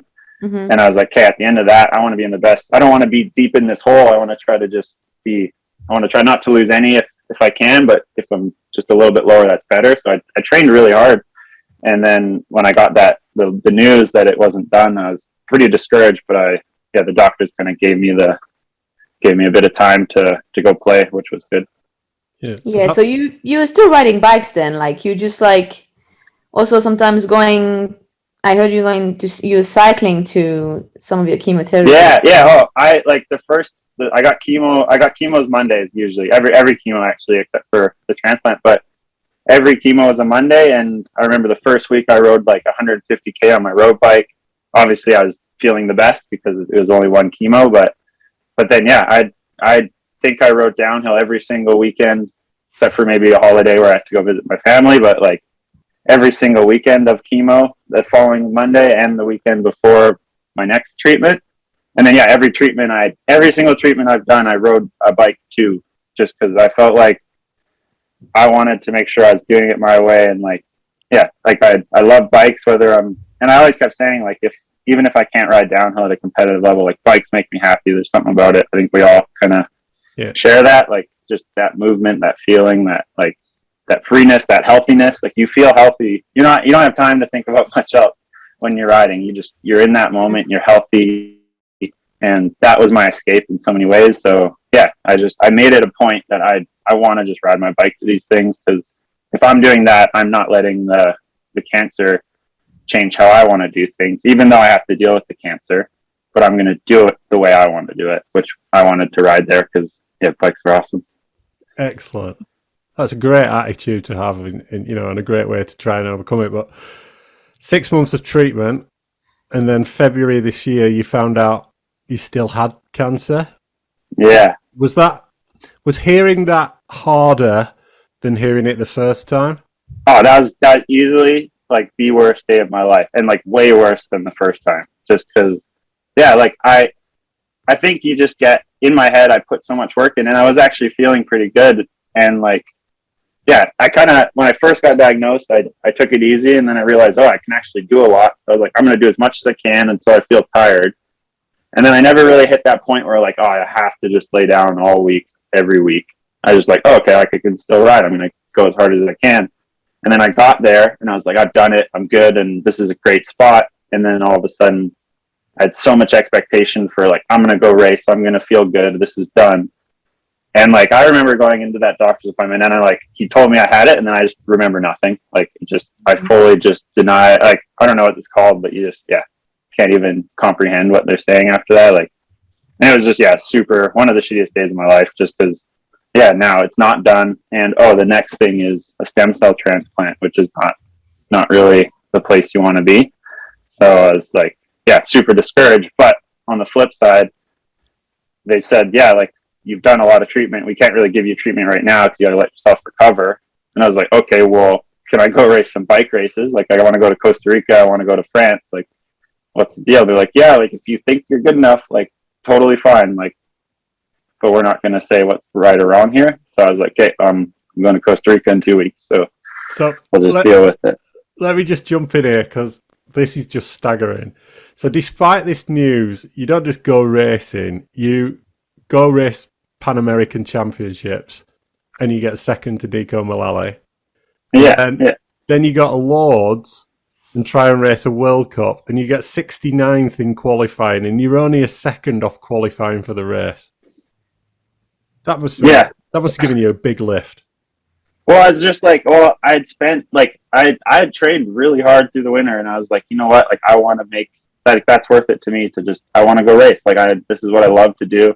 I might not feel my best. There might be things that like hold me back, but like if I have the opportunity, it makes sense. And like Pan Am's happened. There happened to be 2 races at the same track, back-to-back weekends in Costa Rica. And I'd never been to Costa Rica, so we kind of got a couple of guys together and we just went, and like I got some points because I didn't want to be in the beep. I didn't want to make it any harder, so I was like, I want to get enough points so I can be A practice, so I don't have to like have these crazy days, and the rest it'll be okay. So I was like, Pan Am's like probably be able to do pretty well. Nico's there, so if like we were racing, it was fun. Yeah, but I just felt like it was I don't know. I would have hated it if I just sat at home and did nothing. Like I think you just, that makes you feel helpless. Whereas when, again, like the same thing, like riding my bike, like it empowers me to do it my way and to overcome whatever, like unless there's days when I don't feel it and I have to sit, but like, I think there's a lot of those days for everyone where they're on the fence where it's like, well, if you go do it, you just did it. And now it's not going to be that hard next time to go and try and do it. And it snowballed like crazy. And I was super bummed with Lords. Like I would have just, I don't even, like if I would have got 60th, I would have been like, that would have been a win. I would have just loved to just race despite, but I think, my body wasn't ready. And like I think I had a pretty good top split, but then, I faded and I just didn't have the strength because at home I was getting up to like a 2 minute about a 2-minute track at home. And that was, I could do that pretty consistently, but 3 minutes was always push. And then just, a World Cup track's a whole other level of rough. So it was quicker to get tired at those ones. But I think if you'd have qualified for that race, that would have been the biggest victory of this season. Like, just insane. I think it's just, I want to, like, I've always just wanted to show people, like, it is worth doing the things you love, because there's like those moments don't come back. And then when I put it into context, like, in my head, it was like, this could be my last World Cup ever, like, opportunity to do it. Like, I don't know what the fuck's going to happen. Like, it's cancer, it's scary. And like, cancer is either life or death in a lot of people's cases, or it's like managing the symptoms in a life that you might not want to live. So it's like, if I felt like I could do it, I was doing it. And it got really hard. And like, when I was at that race, I remember there was a few lymph nodes that were like kind of getting really sore, and they were kind of pushing on stuff on the inside. So it was like,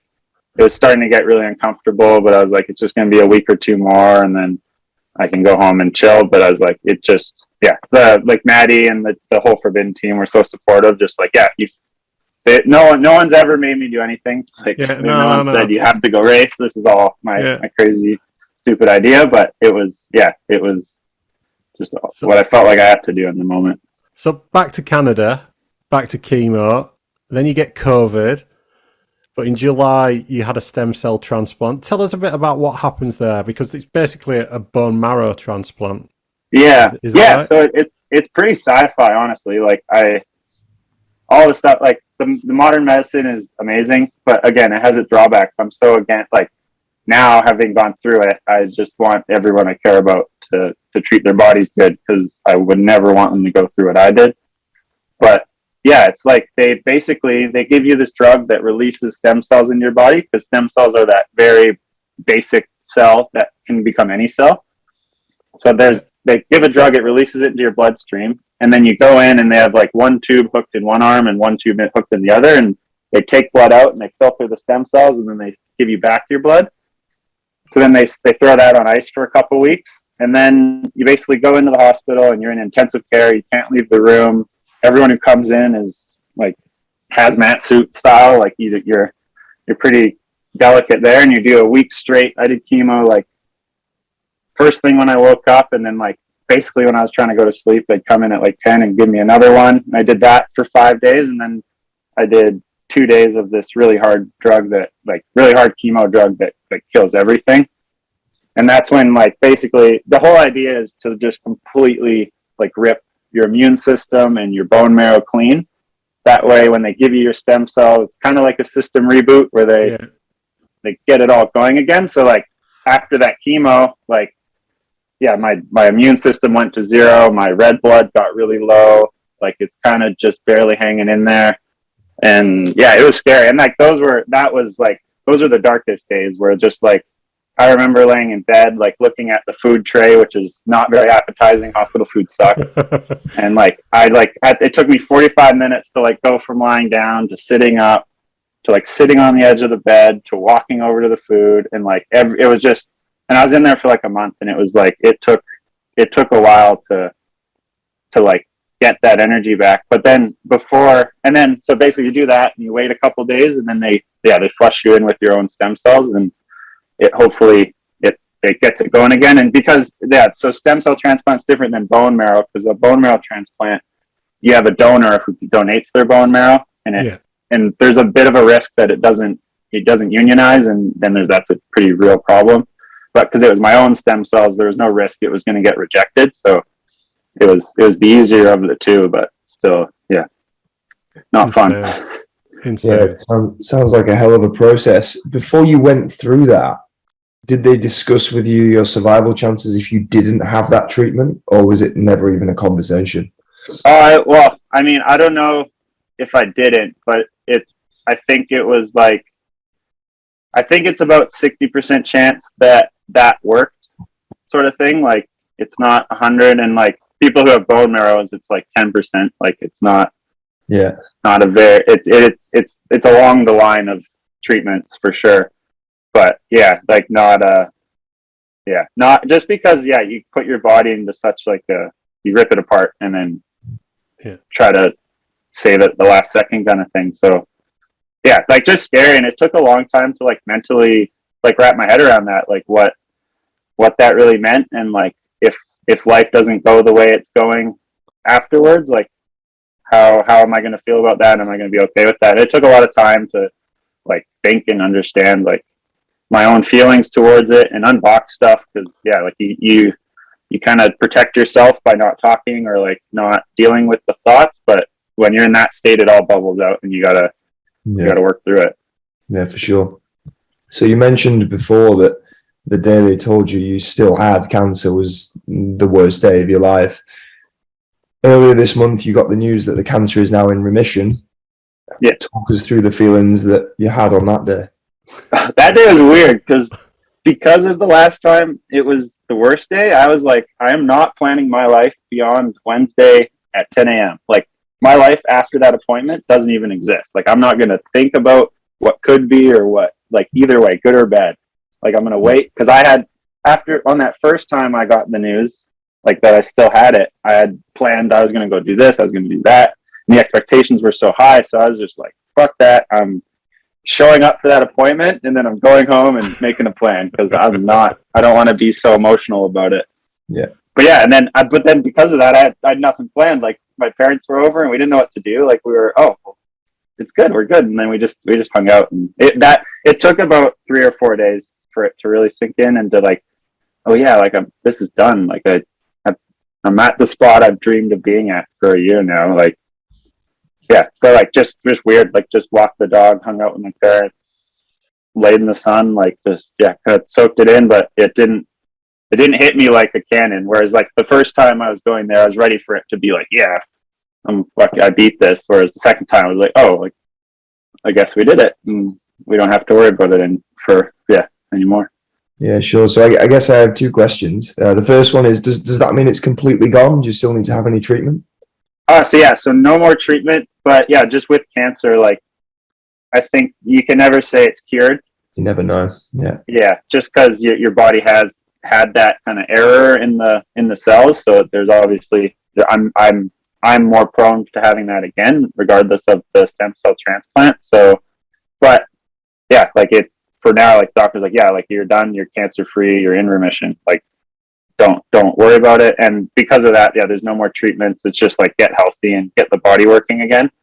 And like working really hard with naturopaths and the right people to kind of give my body what it needs to heal, because it's still a long ways, because you do rob yourself of so much energy and like, yeah, laying in a hospital for a month, in a bed, you're not doing yourself any favors there. So yeah.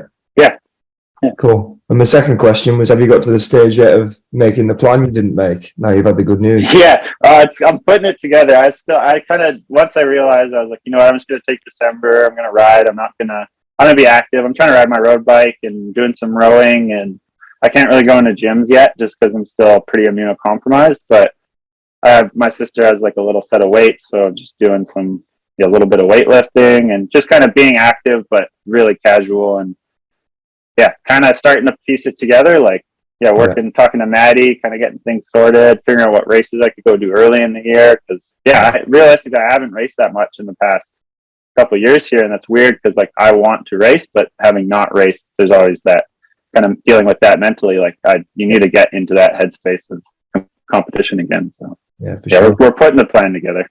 Nice. So obviously you've been through a hell of a journey in this amount of time, and hopefully it's a journey that not many people do have to go through. How's it left you feeling now? Has it changed your attitude to life itself, or? Oh yeah, like day and night. Like I was 22 or 23 when I got diagnosed, and like I had learned more in the last year than I had in that whole time. Like it's just like you can't, I don't know if you can really get to the spot where you like acknowledge how precious like life and health is until you have that kind of idea of death over your head. And I think, yeah, especially as a younger person, like if you get diagnosed, it's like, it's not like you feel like you've missed things, or you're going to be robbed of things. And it's so impossible to like, yeah, really feel comfortable that whole time. And yeah, I just think like it's going to be a long road. And with the changes I've made now for the treatments, I'm going to carry through the rest of my life, because I think it's just fundamentally healthier to live with like a way of living that's not going to strain your body. Yeah. I ate awful before, like I didn't, or not awful, but I had a lot of sugar. I wasn't super stressed with the types of foods or where they're coming from, and all these little things that, yeah, they're super annoying, but like they are worth it, and you do feel better once you make the change. And like, it's not going to feel better tomorrow, but after a month of doing it, you're like, oh man, like I don't have to eat as much. I'm not constantly hungry. I still feel energy. And like, it's these longer changes that like don't work like medicine, but food is medicine when you consistently use it right. So For sure. yeah. That's very interesting. So you think like being a racer, like in this type of situation, like being competitive, that nature that we have as a racer it had helped you to fight that disease? Yeah, without a doubt. Yeah, like my whole approach was like, I'm gonna take this, like I'm gonna come at this competitive. Like I want to be the person who can ride to every single chemo, and like that's the person I am. And I wasn't gonna back down, kind of thing. Like it was me versus that. And at some point I realized it was me versus me, where my body created that cancer for one reason or another. Like you can't deny that. I'm not a smoker. I'm not actively trying to put stuff in my body that would cause it. So I think once I came to terms that like this was myself, like trying to better myself would only help the situation, and accepting that it is within me to create and destroy the cancer, like that's huge in that whole process. Because and I took a lot of responsibility for for my recovery and like going through everything. Like I think some people may just do exactly what the doctor prescribes and never question it, never worry about it, which I totally understand that, because it's so overwhelming. But yeah, because I felt like I needed to do more, and I wanted to do more. And as like a racer and athlete, you're always looking, how can I get ahead? What thing can help me?